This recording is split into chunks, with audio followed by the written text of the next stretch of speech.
Hey, call me Bird, and today we are looking at 5 more TikToks telling you how to side hustle, and I'm gonna tell you whether I think these ideas are crap or awesome. Now, here's a side hustle I bet you've never considered. This TikToker is telling us about how people out there in the universe are making up to $4,000 a month extra by selling their used undergarments. Now, to the people who can do this, awesome. I am so happy for them. I know that there's some people going to be out there like, ew, that's skanky. No, you sit your butt down. They are providing a service that ain't hurting a single person in this world, so sit down and just be happy for someone for once in your life. Don't be jealous because you're like me and you're on your way to having a dad bod and nobody wants your underwear. But on that note, unless you have a certain demographic of fans, you're probably not going to be able to sell your undergarments for extraordinary amounts of money. You probably won't be able to sell your undergarments for any amounts of money. Beyond the fact that I just am really amused by this side hustle, I also wanted to include it to make this a very appealing economic lesson when it comes to side hustling. Now, what's the supply of used underwear in the world? Yeah, quite a lot. I have at least several pairs of underwear, I'll have you know, and I imagine you do too.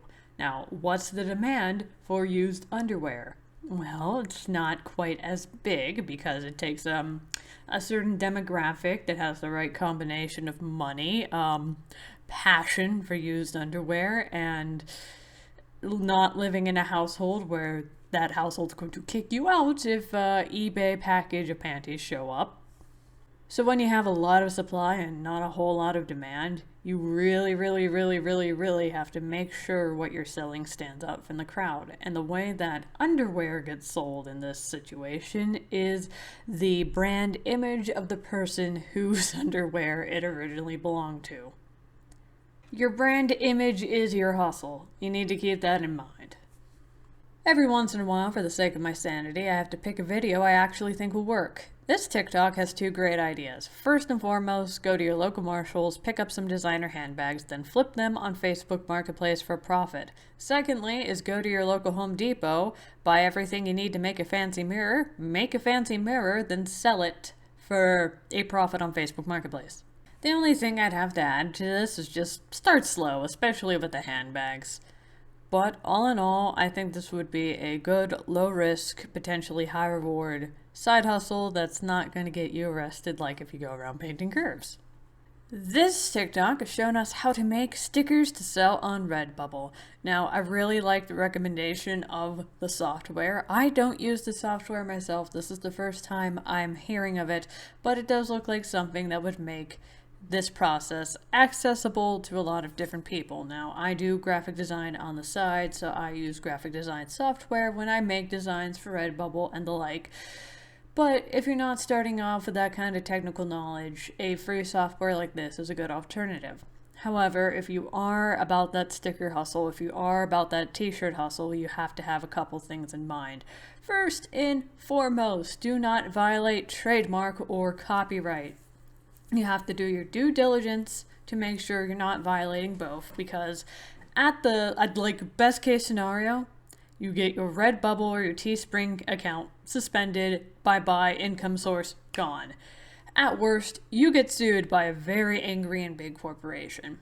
So you have to make sure that you are not stepping on anyone's toes, that you're not riffing a popular phrase from a TV show from a company that's going to come for your butt if they find out that you're doing it. You have to make sure that you're not violating somebody's logo by ripping it off and it's a bit too close, and even if it's parody, it's ambiguous to whether or not that'll count. You have to be extremely careful. You have to, cross your T's, dot your I's, and make sure you are on the right side of the law and the terms of service for whatever print company you're going with. Secondly, make sure the images that you're uploading have a nice high resolution. If you go online, you can find the best image sizes for anything that you are doing.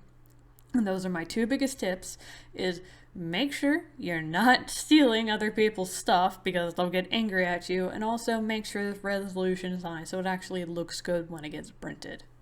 Here is one of the millions of TikToks telling you how to make a meditation sleepy rainforest noises channel on YouTube by grabbing stock footage that is Creative Commons Zero royalty free and then putting on some nice relaxing noises like the ocean or some rain and then releasing it into the wild of YouTube to go make you a bunch of money.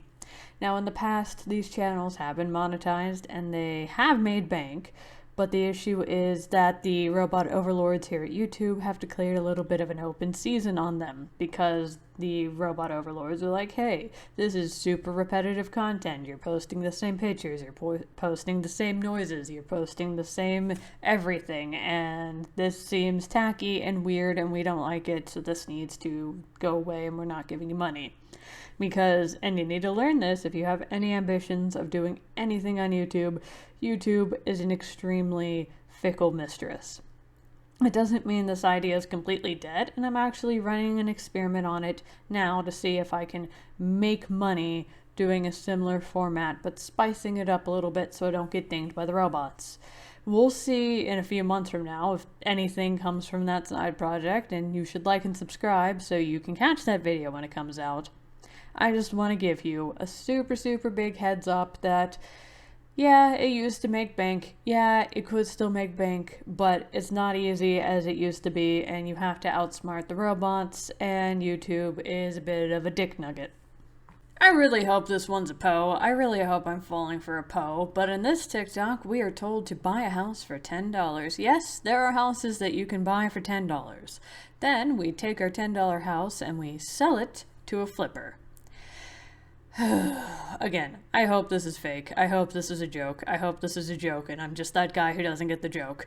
But assuming that it's not for a second, let me go on every single reason why this is an awful idea. First and foremost, the only reason a house would be sold for $10 is because you literally cannot give it away for free. Why can you not give it away for free? Because it would cost way more money to fix the house than you could ever sell it for. And it's probably in a neighborhood where every house is like that, or at least the vast majority of houses it's like that. This would be like if I had a gaming computer and it's like, hey Bob, I'll sell you my gaming computer for $2. And Bob's like, wow, that's a really good price for a gaming computer. Like on the high end, those can be worth like $5,000. And I'm like, yeah, $2 is great. Now, the catch is you're going to have $15,000 worth of repairs on it, but after you do that, you know, it's moderately okay gaming computer. And he's like, well, that sucks. That doesn't seem like a good deal at all. I'm giving... That's an insane amount of money, actually. I just said I could buy a decent gaming computer for literally a third of that. And I'm like, yeah, but you could also, I'm selling it to you for $2. And he's like, yeah, but like, that's a lot of responsibility and I'll be stuck with a useless piece of junk that I'm not going to be able to get rid of now. And that's exactly the same circumstance with these really cheap super houses. Like, look at this in the TikTok. This is decrepit. This is falling apart. This is literally condemned. Like, the only thing that could ever inhabit here is like a family of raccoons, and even they are going to be calling the city complaining. And let's just say you do get the $10 house, and then you turn around and you sell it to a flipper. Well, for a flipper to buy your shit house, he's going to have to be, assuming it's a he, maybe it's a she, I'll just say she. She's going to be like a really new flipper, right? She's not going to know what the hell's going on. And she's going to be super unexperienced. She's going to give you a few $1,000s, and she's going to get in there and realize she's way over her head and now short a few $1,000s.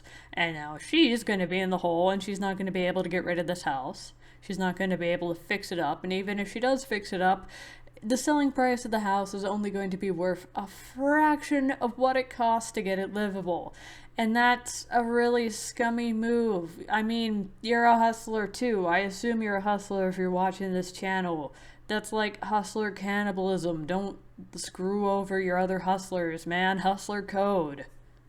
That's all I have for today. Thank you for making it this far in the video. If you liked it, hit the like button. If you're interested in this kind of content, pop that subscribe button, turn on the bell or whatever you do with bells, and make sure you stay tuned because there's a lot more where this came from on the interesting alternate reality that is TikTok.